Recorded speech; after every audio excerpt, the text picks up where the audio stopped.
Hello, welcome to Unicorn Princess Tarot Collective Love Reading. Take only what resonates. For personal reading, Jing Tarot Reader, search mo lang siya sa Facebook.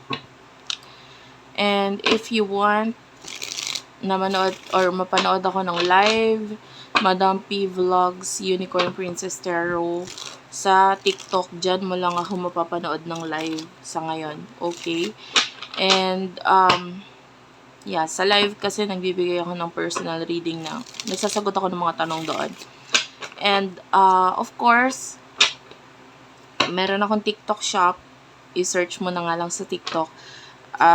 Doon, meron akong particular bracelet na binibenta. Kasi yung bracelet na yon pampaswerte siya. But at the same time, kung gusto mong magpa-palm reading sa akin, pag nag-avail ka ng bracelet, mabibigyan kita ng personal na palm reading. Gagawan kita ng personal video dito sa YouTube na ikaw lang ang makakakita or makakapanood. And yeah, idedetalye ko yung palm reading mo. Okay? So, let's start. This is for the sign of collectives pala to. Wala tong specific sign. Hopefully, makuha ko energy mo ha. The Death card is here. The Sun. Okay. The Wheel of Fortune or the Wheel. Yan. Wow. Gagamit ako ng ibang card para sa person mo. I'm feeling this card for your person.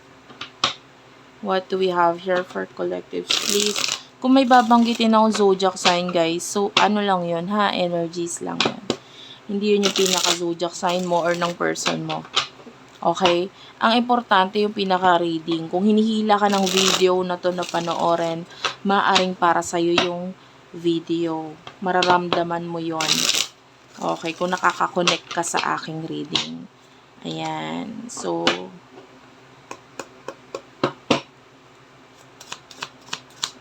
what do we have here? The Lovers, also a major arcana.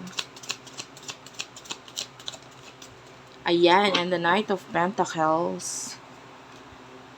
And you do have here the Ace of Pentacles at the bottom of the deck. So, ano yung mutual energy dito?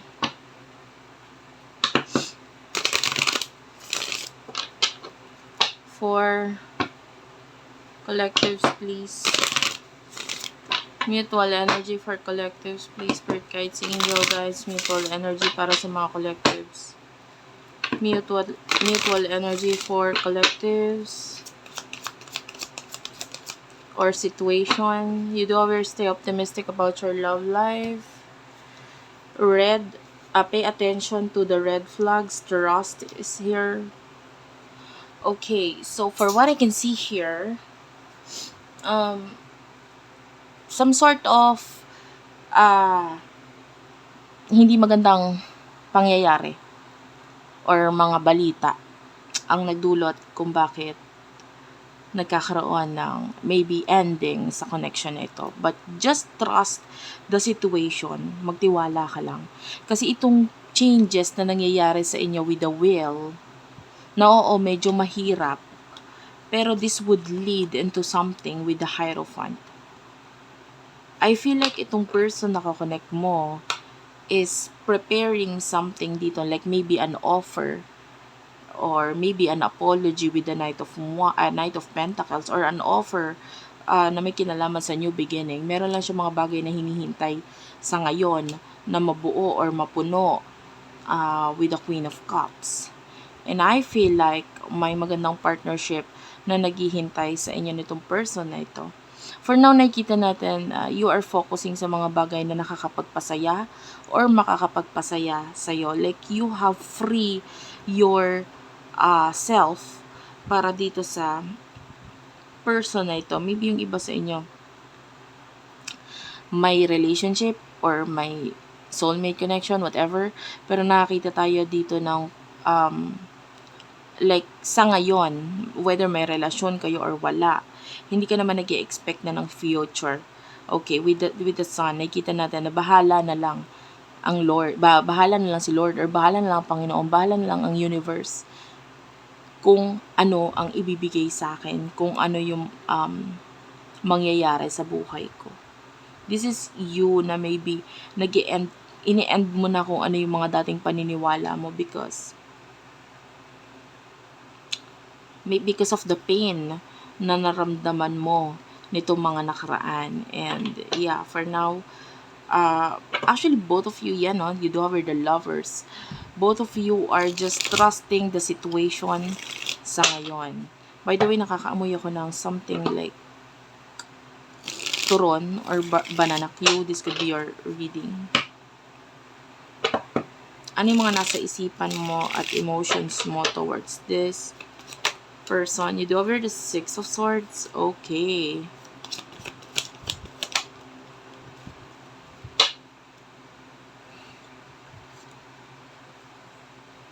Five of Swords, Five of Wands, Page of Cups is here. Yung iba sa inyo, if this is a soulmate connection, pwedeng natutunan mong mag-let go in a way na pwedeng yun nga, tinanggal mo na yung expectation. But for what I can see here, pwedeng may pag-reach out pa rin. But for what I can see here then, with the Six of Swords, pwedeng naka-move on ka na sa mga bagay-bagay na nakapagpagulat sa'yo. Pwedeng ganun. Or nangyari sa inyo. I feel like you're no longer resisting. You're no longer resisting. Wala nang pagpipigil. Regarding your person, hindi ko, yung iba sa inyo pwede mahilig ka sa bracelet, ha? Nakakita ko na. Or maybe you do have a tattoo. Pwedeng may tattoo ka. This could be a reading. Or yung iba sa inyo pwedeng, this is weird, pero pwedeng feeling mo malaki yung mga binti mo. Mga binti. Or nalalakihan ko sa binti. Or you do have malaking binti talaga. Maybe, nasa lahi, ganun. Anyway, you do have here the Tower and the Page of Swords. Let's clarify this. What's with the Tower and the Page of Swords?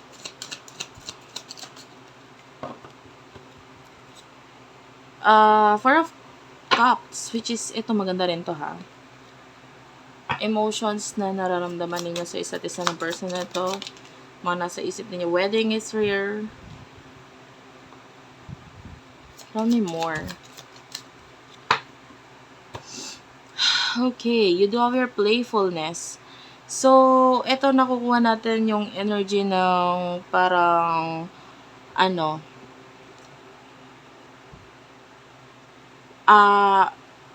unang-unang natanggal dito sa connection nito is yung pag-resist, pagpipigil.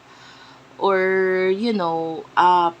pwedeng medyo maybe because in the past, masyado mong minamanifest itong person nito, yung reconciliation, and maybe may pagre-reach out kung ginagawa sa person nito because you feel like ito yung makakapagpasaya sa'yo. Pero ngayon, hindi. Pwedeng nagre-reach out ka na lang kasi maybe there's something in your life right here with the Six of Swords na parang kailangan mo lang na mapapaghugutan ng lakas ng loob. Pwedeng ganun. Or, you have moved on. Sabi ko nga, sa kung ano man yung nangyari in the past. And now, hinahayaan mo na lang yung situation na mangyari, no, sa inyo na itong person na ito. Kasi dati, you want this person. Ngayon, maybe yung naramdaman mo, you need this person. Kailangan mo siya. Pero hindi naman in a way na pag hindi siya nagparamdam or what, ay kailangan magparamdam siya kasi kailangan ko siya ganyan. Yung obsession, medyo nawala sa iyo yun. That's the energy na nawala. Obsession. And napakaganda nun. And with the Four of Cups and the Tower, pwedeng ito yung nawala or natapos sa person na ito. It is yung hindi pagiging sure sa connection nito. So, I feel like with the Page of Swords, yung person na ito is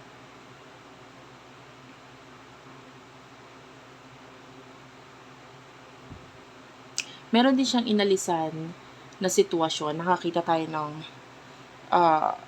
which is pwedeng mali or mga paniniwala in the past regarding families. So, nakakita tayo ng ganon. Maybe this is the partner that you seek. This is the partner for, the Lovers lagi siya nagpapakita. Lagi nagpapakita etong the lover. So, I feel like ito yung person para sa'yo, and maybe this person, yung hindi siya sure in the past regarding sa emotions niya and sa connection ninyong dalawa, but for now nakikita natin na pwedeng nagising siya regarding doon, na-realize niya na parang, oh, I really do love you, mahal pala talaga kita, and kahit anumang pagpipigil or kahit anumang gawin ko sa sitwasyon ko ngayon, mag-focus man ako sa aking stability, hindi siya ganun kadali kalimutan yung connection at yung situation natin or yung emotion ko para sa'yo or yung spiritual connection natin, because maybe I still miss you. I'm still longing for you. Nandun pa rin yung paghahangat niya para sa'yo. So, yun nga, yung pagiging hindi sure, yun yung nawala sa kanya. Na this person is currently sure na siya na gusto ka talaga niya. That you are his or her, the one. Okay? The Nine of Cups is here. In the future, this is you. I feel like nagfo-focus ka sa the Nine of Cups. It is showing to me here as a family or sa mga taong parang importante para sa'yo, and also your goals at the same time. Pwedeng yon yung pinagfo-focusan mo.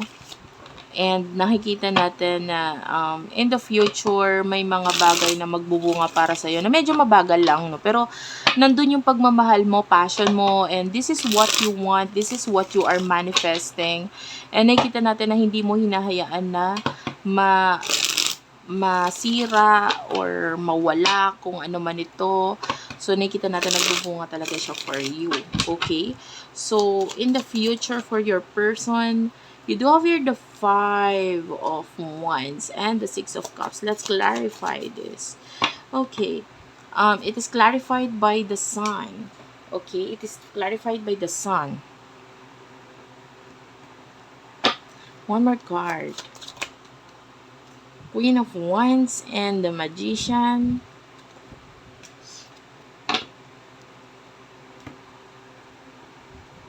Okay, please tell me.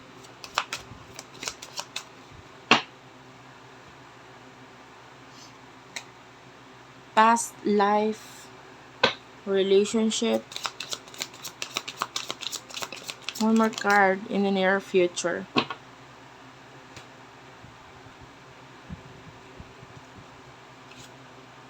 Keep an open mind.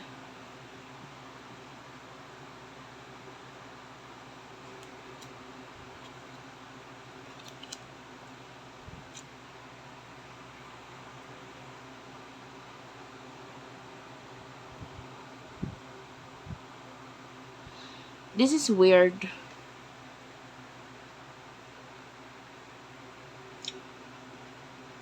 I feel like in the near future, may kaguluhan or pag-aaway na pwedeng mangyari doon sa person mo. And with the Queen of Wands, it is showing to me as the Queen of Wands. Basta something na nagpapasaya sa kanya ngayon. So, pwedeng may pag-aaway and hindi magandang pangyayari doon. Maybe actually yung iba pwedeng may kinalaman sa child or children. And I don't know if you're dealing with someone who is already married or in another relationship, pero possible na magkaroon ng pag-aaway sa kanila ng person na yun. But wala kang pakialam eh. Actually, yung focus mo sa sarili mo. And maybe hindi mo rin naman malaman yung tungkol doon because you're not expecting anymore eh. Ayan o, expectation. Yung word is expectation. Hindi ka na nag-i-expect talaga. And in the near future, you're not expecting anymore sa connection ninyo.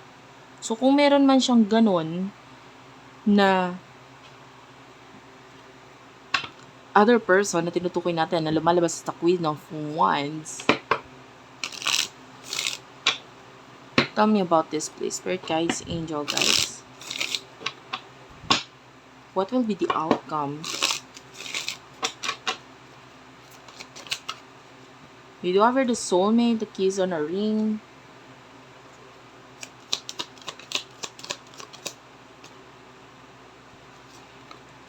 Palm tree is here. Girl talk. yeah, I can see a lot of communication in the near future and maybe union sa inyong dalawa nitong person na ito. That is, uh, you could be dealing with your soulmate and not enough is here. Ito yung magbigay ng dahilan para magkaroon ng pagseselos. We do have your not enough and jealousy dito. And pwedeng magkaroon ng frustration doon sa connection na yun. And I feel like yung person na ito is magmamatigas siya eh. Like, may rason kung bakit yung connection ninyo is like permanent and there's a lot of growth for the both of you. Pero sabi ko nga, pwedeng maging dahilan is pagseselos. Maaaring itong person na nakakonect niya is magselos sa'yo, and that would lead into a big argument, no? And yeah, the runner is here. Clarify the runner in the clock. One more card.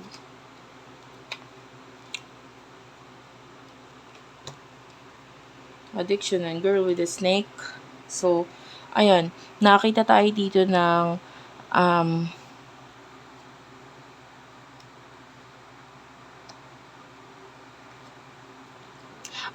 medyo mahihirapan. Although magkakaroon ng pagkakagulo, nakikita natin na medyo mahihirapan na makaalis sa situation because we do have a girl with a snake. Pwedeng may mga nagiging dahilan kung bakit hindi basta-basta makakaalis yung person nito sa kanyang sitwasyon. But, yeah, there's this blockage, there's this restraint, or parang chain, makikita mo dyan, hindi siya basta-basta makakaalis. Like, I'm stuck, that is the energy. And there's this issues na although gusto nang alisan ng person mo, hindi niya maaalisan agad-agad yun. Medyo magiging matagal. But I do feel like wala ka namang pakialam. Wala ka namang pakialam. Sa totoo lang. You're no longer waiting. You're no longer manifesting.